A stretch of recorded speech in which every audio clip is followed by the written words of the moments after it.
Hi, my name is Mandy Brookins. I'm the Associate Dean of Experiential Learning at DePauw University, and I oversee off-campus study programs as well.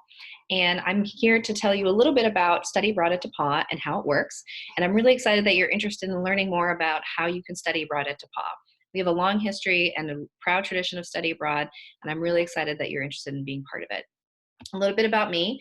I've been at DePauw for almost 13 years, and my entire career has been study abroad oriented. I love talking to students about their interests around the world and places that they want to visit and things they want to study.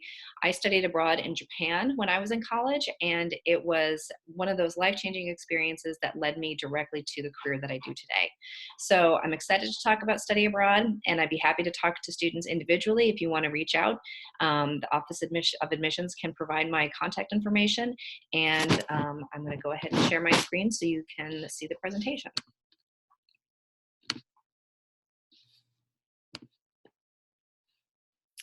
Okay, so DePauw has a variety of ways that you can study abroad.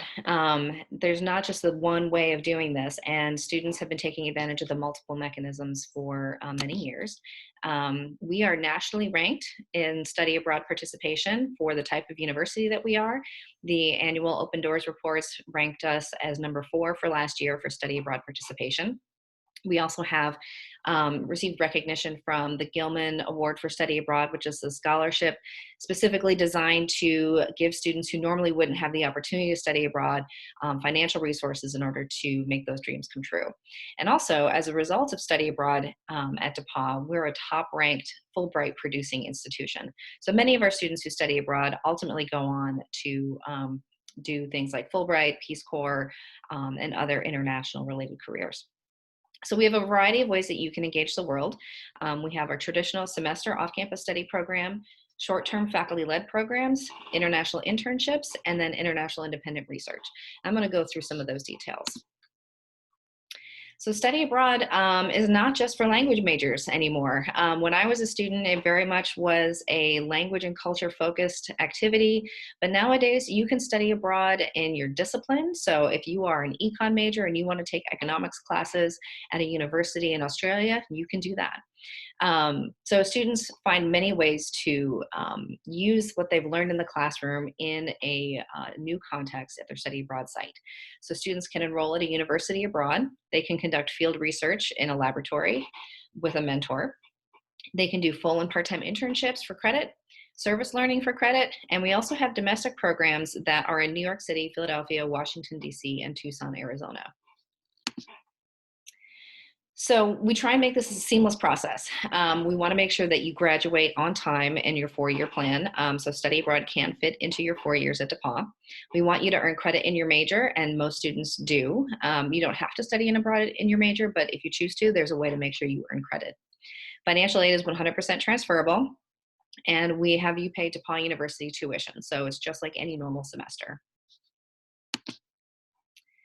Couple highlighted programs. The University of Edinburgh in Scotland is ranked number 20 in the world, and we've had a long partnership with them. They host our students every academic year, where students have access to the entire academic calendar or catalog. They can take pre-med courses, so if you're interested in going into med school or a health profession, you can stay on track for that.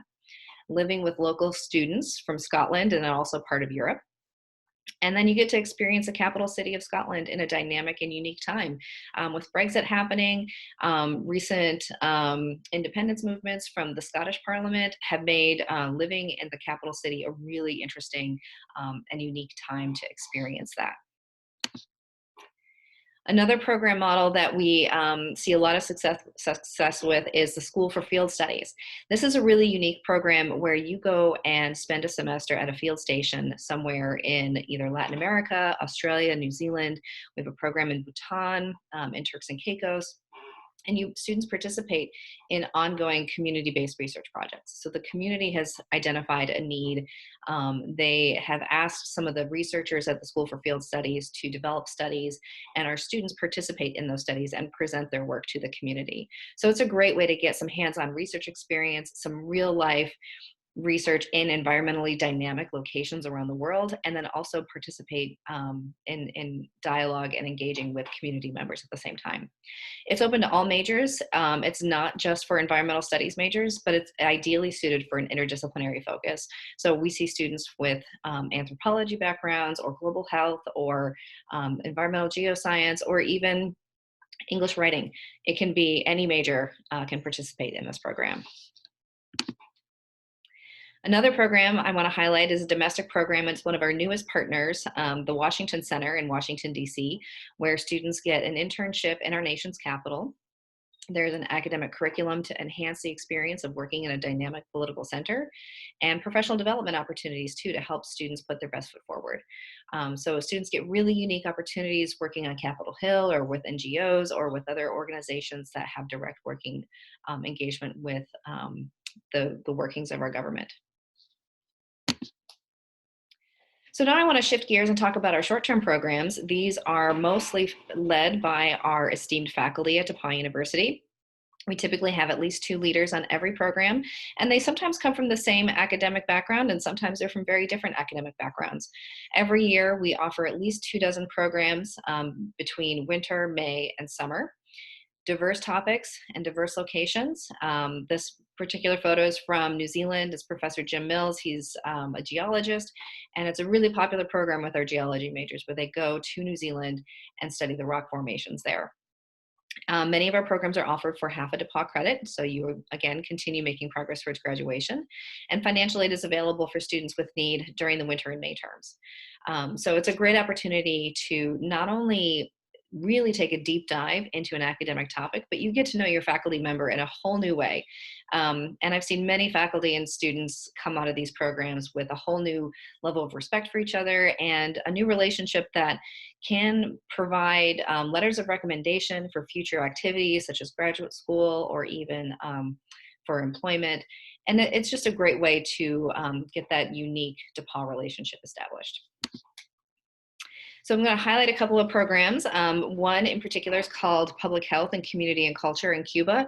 In fact, it's my program. I co-lead this program with an anthropology professor, Professor Angela Castaneda, and we go to Cuba to look at their healthcare system and critically analyze why a country that has had so many economic challenges over the years and a very difficult relationship with the United States, how do they produce such strong health outcomes?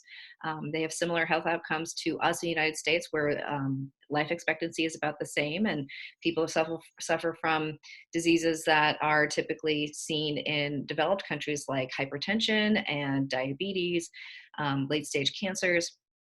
So we look at the healthcare system, but we also look at the community. So we make sure we're connecting with our local community partners where students stay in homestays in the community. And we learn more about not just the healthcare system, but also the relationship between the United States and Cuba, and how these two countries who have had such long storied histories together are trying to come to a new understanding of what our relationship is, and really get to know that community. So it's a very impactful program. I highly recommend it. And Professor Castaneda and I try and lead it just about every year. Another program that ran this past winter term called Greece, Heritage and Conflict, was a study of Greece as a modern culture and how it preserves its ancient past. So Professor Schindler and Sarah Ryan, our assistant dean of students, they took a group of students to Greece and traveled all over, looked at the Acropolis, looked at a lot of the historical artifacts, and tried to understand who gets to tell Greece's story. What is Greece's identity in the modern era? It was a really fascinating, interesting course, and you can see there was a lot of happy students there. So I want to talk a little bit about the outcomes of study abroad. So this is Emily. She's a class of 2020 grad, and she provided a couple of comments about the impact of study abroad on her trajectory at DePauw University and beyond. So she studied at La Trobe University in Melbourne, Australia, and she was an anthropology major, and she wanted to learn more about a different culture. And so by going to Australia, she had that opportunity. Gave her a bigger appreciation for other cultures and a new outlook on life. She learned from a different style classroom environment, where DePauw has traditionally a very seminar-based style where you're sitting in a classroom with maybe 10 to 15 students and having a discussion with your faculty member. Your study abroad program may have a very different model where you're in a lecture style classroom, or maybe you're going to be in the United Kingdom that has a tutorial system where you're working very closely one-on-one with a faculty member. So lots of different models. She also mentioned that study abroad can make you look more hireable, which is actually true. We hear from employers all the time that they look for prospective employees who are able to solve problems, think critically, take leadership positions, manage risk, be adaptable, and study abroad produces all of those outcomes. So we're really proud to say that our DePauw students come away from their study abroad experience better equipped to be good employees at the next stage of their careers. So that's pretty much my presentation. If you have questions or you want to learn more about study abroad at DePauw, you can go to the Hubbard Center's website at depaw.edu/Hubbard Center, or you can type in depaw.edu/study abroad and all of our study abroad information comes up there. You can also contact me at Mandy Brookins at depaw.edu. Be happy to answer any questions or schedule a virtual meeting so we can talk a little bit more about what study abroad might look like for you at DePauw University. So thank you for taking the time today. I look forward to meeting you in the near future, and I hope you have a wonderful day.